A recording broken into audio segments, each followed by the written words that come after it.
I think the hardest part about falling in love wasn't falling in love. It was what happened to my identity afterward. Because I'd spent so long accepting that I was bisexual. And then I met one person. And suddenly, I started questioning everything.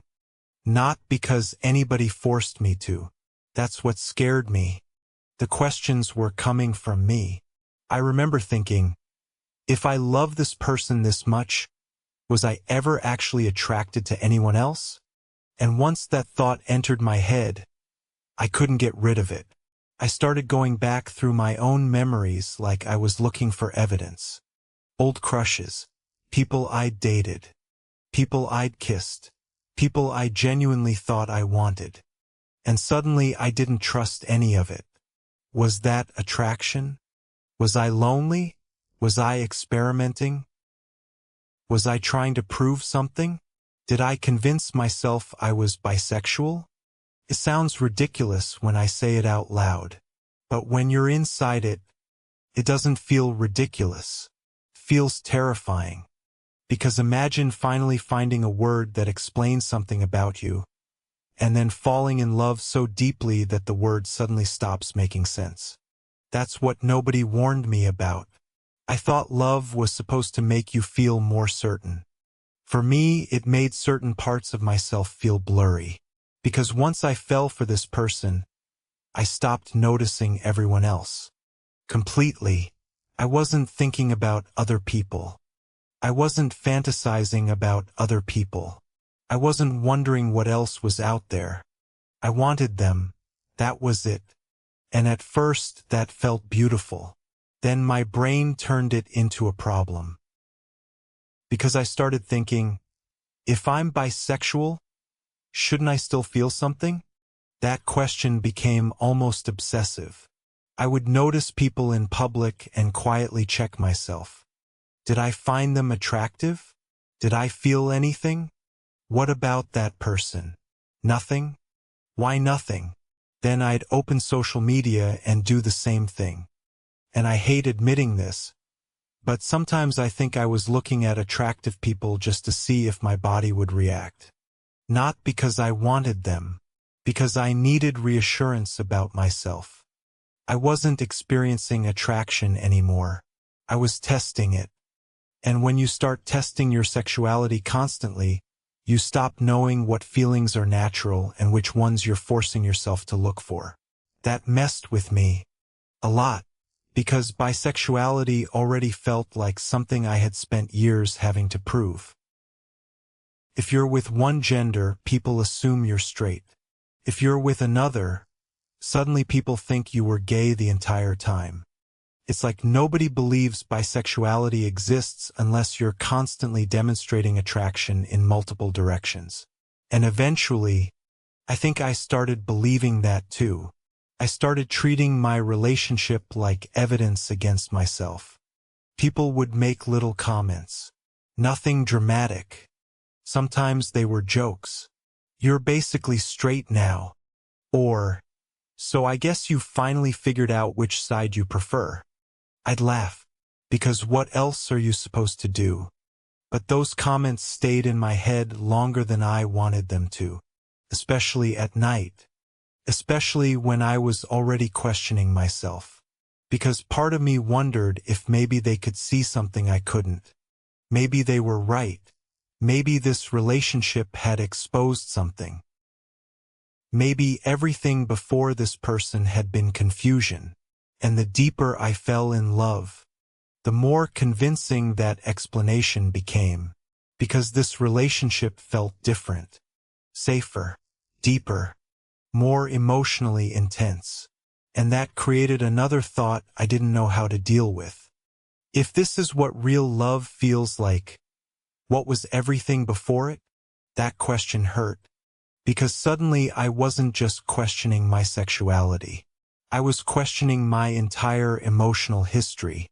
I started comparing relationships that shouldn't have been compared. I compared immature love to adult love. Casual attraction to attachment, chemistry to safety, a crush from years ago to the person I wanted to build a life with. Of course, they didn't feel the same. But my brain interpreted that difference as proof. This is real. Therefore, maybe that wasn't. And I didn't realize how cruel that logic was. Because stronger doesn't automatically mean more authentic. Different doesn't mean fake. But when you're desperate for certainty, your brain will turn almost anything into evidence. And honestly, I was desperate for certainty.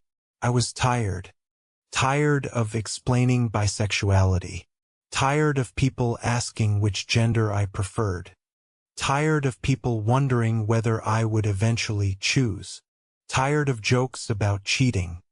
Tired of people treating my sexuality like it meant I could never be completely satisfied with one person.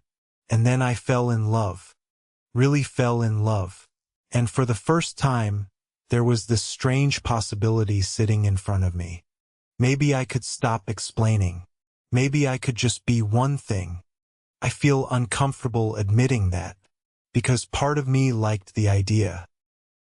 Not because I suddenly hated being bisexual, because I was exhausted from having to defend it. There's a difference.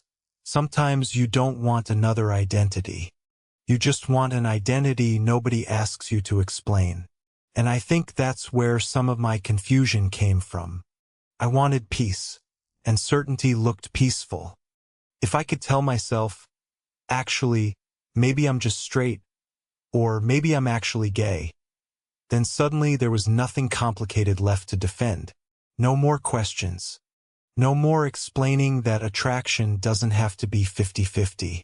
No more wondering whether somebody secretly thought I was confused. No more feeling like my sexuality needed supporting evidence. Just one answer. Simple, permanent, easy for everyone to understand.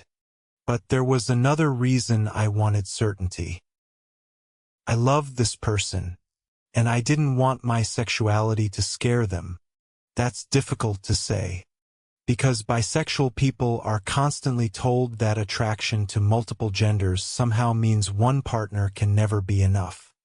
And when you really love somebody, you become incredibly sensitive to anything that makes them feel replaceable. So I started editing myself. Quietly. If I thought someone was attractive, I kept it to myself. If sexuality came up, I simplified what I said. If my partner ever seemed insecure, I reassured them immediately. No, I don't miss anything. No, there's nothing you can't give me. No, I'm not wondering what else is out there. And those things were true. I wasn't looking for somebody else. But somewhere along the way, reassurance became something stranger.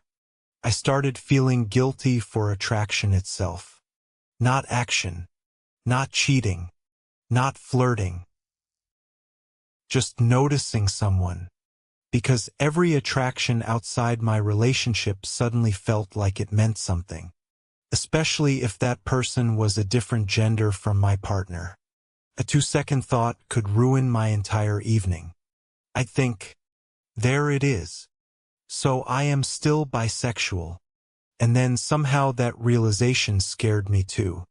Because now the questions changed. What if this attraction gets stronger? What if my partner can never understand this? What if one day something changes? What if loving them isn't enough? It was exhausting. When I didn't feel attraction, I questioned my identity.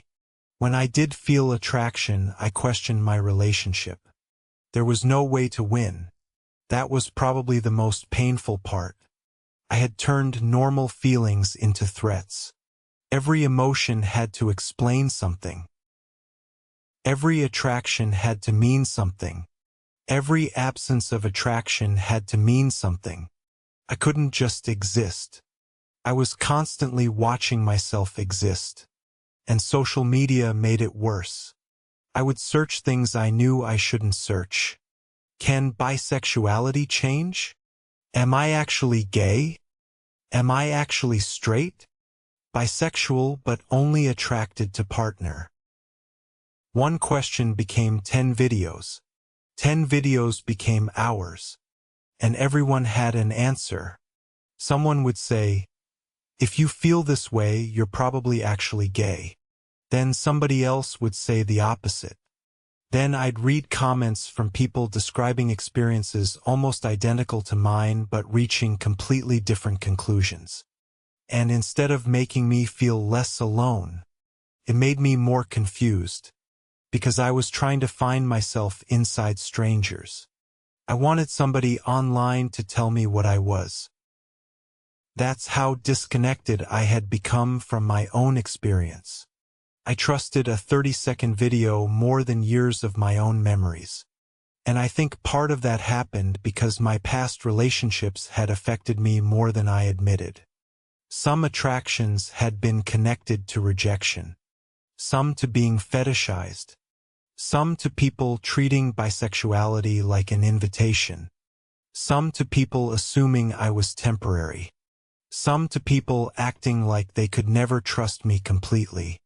Then I met someone who made me feel safe.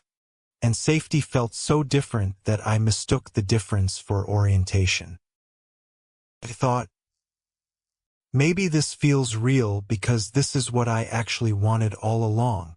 But maybe it felt different because I wasn't anxious all the time. Maybe being treated well changed what love felt like. Maybe emotional safety was the new experience, not attraction. That realization took me a long time. Because when someone finally gives you peace after years of instability, your brain wants to build an entire explanation around them. They become the answer to everything. Why previous relationships failed. Why previous attraction felt different. Why you were confused. Why you struggled. Suddenly this one person seems capable of explaining your entire life. But one person shouldn't have to carry that much meaning. And neither should one relationship. The relationship I'm in today doesn't have to invalidate who I was yesterday.